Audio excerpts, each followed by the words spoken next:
তার পক্ষ থেকে সবাইকে জানাই স্বাগত। দর্শক, আমরা আজকে দেখতে চলেছি তারপরে আমরা একটা নিউজ দেখছি যেটা সামাজিক যোগাযোগ মাধ্যমে খুব আলোচিত এবং দেখা যাচ্ছে নওশাদ সিদ্দিকী অর্থাৎ পীরজাদা নওশাদ সিদ্দিকী আইএসএফ এর বিধায়ক এবং চেয়ারম্যান ভাঙড় বিধায়ক, তিনি তানার অফিসে একাধিক সংগঠন মুসলিম সংগঠনের নেতা নেত্রীগণ এবং নবসূত্র আদিবাসী এবং পিছিয়ে পড়া যত হিন্দু সংগঠন নওশাদ সিদ্দিকীর পার্টি অফিসের মধ্যে এবং তানার ফুরপুরা শরীফে গিয়ে গোপন বৈঠক করছেন।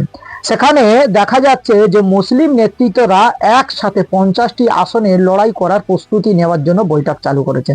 দর্শক, এটা আমরা আগে সাকিরুল ভাই অর্থাৎ জিআই এর ডিজিটাল মিডিয়া তিনি কি বলছে আগে আমরা শুনে আসি, তারপরে এ বিষয়ে কিছু কথা আলোচনা করব। চলুন দর্শক, যারা নতুন দর্শক তারা নিউজ 14 বাংলার চ্যানেলটাকে আপনারা সাবস্ক্রাইব করে পাশে থাকবেন, আর ফেসবুক থেকে দেখলে পেজটাকে ফলো দিয়ে পাশে থাকবেন। আর নতুন দর্শক হলে অবশ্যই লাইক করবেন, কমেন্ট করবেন, আর বন্ধুদের সঙ্গে বেশি বেশি করে শেয়ার করবেন। চলুন দর্শক, আগে আমরা এই সাকিরুল ভাই কি বলে আগে আমরা শুনে নিই। পশ্চিমবঙ্গের রাজনীতিতে বড়সড় পরিবর্তনের ইঙ্গিত দেখা যাচ্ছে। মুসলিম নেতৃত্বরা 2026 বিধানসভা নির্বাচনে একসাথে 50টি আসনের লড়াই করার প্রস্তুতি নিচ্ছে। এমন খবর রাজনৈতিক মহলে তোলপাড় তৈরি করছে। এটা শুধু একটা জোট নয়, এটা দাবির রাজনীতি, অধিকার ফিরে পাওয়ার রাজনীতি এবং বহু বছর অবহেলিত সংখ্যালঘু ভোটারের রাজনৈতিক জাগরণের ঘোষণা। কিন্তু প্রশ্ন হলো, এটা কি সত্যিই সম্ভব? আর যদি সম্ভব হয় তাহলে পশ্চিমবঙ্গের রাজনৈতিক মানচিত্র কি বদলে যাবে?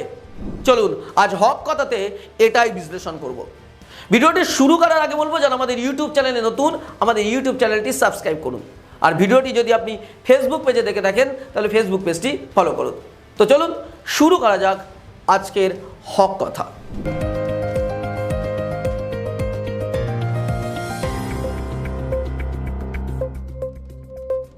গত কয়েকদিন ধরে শোনা যাচ্ছে আইএসএফ বিধায়ক নওশাদ সিদ্দিকীর নেতৃত্বে ছোট বড় মুসলিম সংগঠন, আদিবাসী মুখ, দলিত নেতৃত্ব এরা একসঙ্গে জোট তৈরির প্রস্তুতি করছে এবং লক্ষ্য কমপক্ষে 50টি আসন।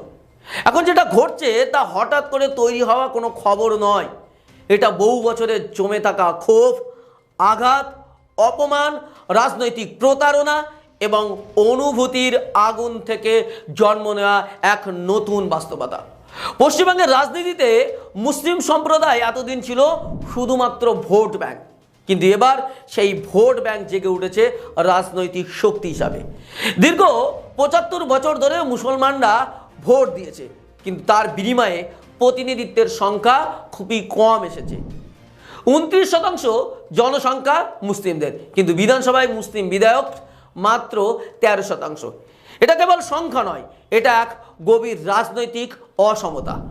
আদালতে ন্যায় বিচার পাওয়ার প্রশ্নে মুসলমানদের বারবার পিছিয়ে রাখা হয়েছে। প্রশাসনের খুব কম মুখ দেখা গেছে। চাকরি, অংশীদারিত্বে নামমাত্র অংশ, আর রাজনৈতিক নেতৃত্ব সেটা তো ছিল প্রায় অদৃশ্য, হাতে গোনা 2-1 জন।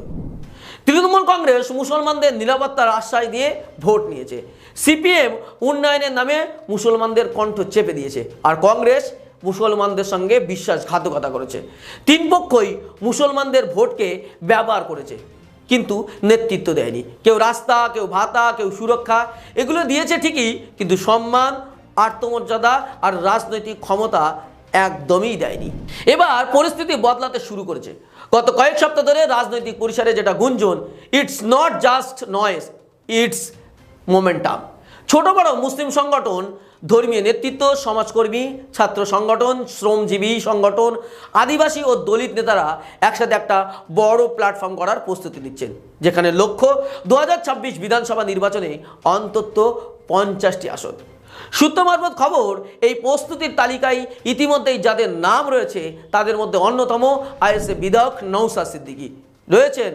আইমার সর্বভারতীয় সম্পাদক সৈয়দ রুহুল আমিন, সংখ্যালঘু যুব ফেডারেশনের রাজ্য সম্পাদক মাওলানা কামরুজ্জামান, এনডিপিআইয়ের সভাপতি সঞ্জয় সরকার, জনপ্রিয় আদিবাসী নেতা রয়েছেন এসডিপিআইয়ের রাজ্য সভাপতি হাকিকুল ইসলাম, মুসলিম লীগের রাজ্য সভাপতি আবুল হাসান, আজাদ সমাজ পার্টির ইমতিয়াজ আহমেদ মোল্লা, অল ইন্ডিয়া মজলিস ইত্তেহাদুল মুসলিমিনের পশ্চিমবঙ্গের রাজ্য সভাপতি ইমরান সোলাঙ্কি, ডব্লিউপিআই এর সারোয়ার হোসেন, জমিয়াতে আহলে হাদিসের আলমগীর সর্দার সহ আরও নানা মুখ। তথ্য বলছে, আমরা যে খবর পাচ্ছি সেখানে অনেক দলিত, আদিবাসী ও পিছিয়ে বর্গের নেতারাও এদের এই মহাজোটে যোগদান দিচ্ছেন।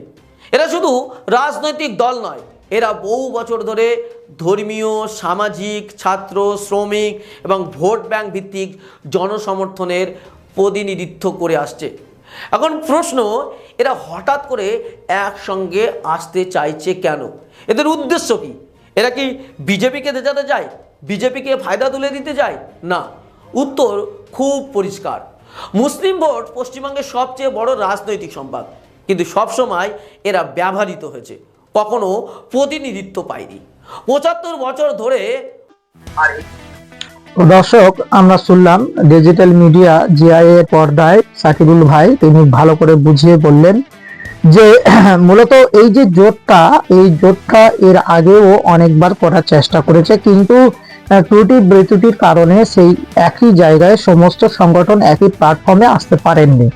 সেটা আমরা জানি, একাধিকবার এইরকম জোট করতে চেয়েছিল, কিন্তু আত্মমর্যাদা, অহংকার বলুন, আর একে অপরের মধ্যে মনোমালিন্য, এই রকম বিষয় নিয়ে ত্রুটি বিচ্যুতির কারণে একই প্ল্যাটফর্মে কখনো আসতে পারেনি 29% মুসলিম ভোটার এই পশ্চিম বাংলার 2000 সালের ভোটার অনুযায়ী। এখন 2026, এই 2026-এ গিয়ে হঠাৎ করে ধর্মগুরুরা কি এমন হয়ে গেল যে তারা, ধর্মগুরুরা যারা মুসলিম সংগঠনগুলো রয়েছে 62 থেকে 63টা সংগঠন, তারা কখনো কোনোদিনও একই প্ল্যাটফর্মে কোনোদিন এই রাজনীতি করেনি। দর্শক, তার সাথে রয়েছে আদিবাসী, নবসূত্র এবং মথুয়া।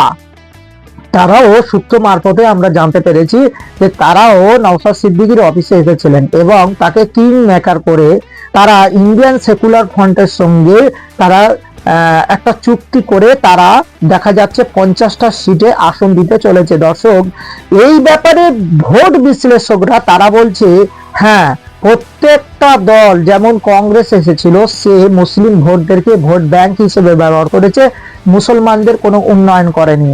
সিপিএম এসেছিল ভোট ব্যাংক হিসেবে ব্যবহার করেছে, মুসলমানদের জন্য কোনো কিছু চিন্তা করেনি। আর বর্তমান তৃণমূল সরকার এসেছে, তিনিও শুধু ভাতা দিয়ে গিয়েছে, কিন্তু মুসলমানদের জন্য, তার ভবিষ্যতের জন্য কিছু করেনি, চিন্তা করেনি। সেই জন্য মুসলমান ধর্মগুরু যারা আছে তারা তাদের সংগঠন থেকে তারা একটা করে আসন দিয়ে এই রকম 50টা আসন তারা নিজের হাতে নিতে চাই।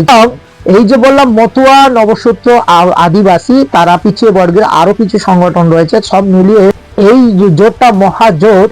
এর সঙ্গে থাকছে, আমরা সূত্র মারফতে খবর পাচ্ছি, এর সঙ্গে থাকছে সিপিএম, কংগ্রেস এবং তার অনুসারী যে সমস্ত দলগুলো, ছোট ছোট ভাগিদার দলগুলো, তারা যারা ইলেকশনে ক্যান্ডিডেট হয় তাদেরকেও তারা এই সংযুক্ত নিচ্ছে, মহাজোটে নিচ্ছে।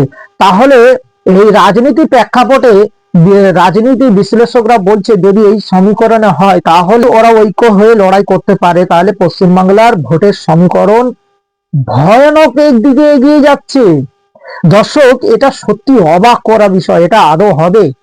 যদি হয় তাহলে ভোট বিশ্লেষকরা বলছে তাহলে তামিলনাড়ু, বিহার, আপনার তেলেঙ্গানা, কেরালা, এই সমস্ত রাজ্যের মতো যে আমি 20, 30টা, 50টা, 60টা সিট পেয়ে গেলাম, অন্য কেউ মুখ্যমন্ত্রী হলো তার নিজস্ব মত দিয়ে তিনি কোনো কিছু নিজের মতো করতে পারবে না। যেমন নীতিশ কুমারের বিহার হয়েছিল, আমাদের নরেন্দ্র দামোদর দাস, আমাদের প্রধানমন্ত্রী নরেন্দ্র মোদী, তিনি নীতিশ কুমার আর চন্দ্রবাবু নাইডুকে ছাড়া তিনি প্রধানমন্ত্রী হতে পারবে না, এই দুর্বল জায়গাটা জেনেই নীতিশ কুমার ছক্কা মেরে দিলেন। আর সেই ছক্কাটাই হয়ে গেল তার জীবনের একটা বড় ম্যাজিক ফিগার। সেটা হয়ে গেল তিনি বিজেপি আসন জিতেও, তার দল কম পদে জিতেও তিনি হয়ে গেলেন মুখ্যমন্ত্রী।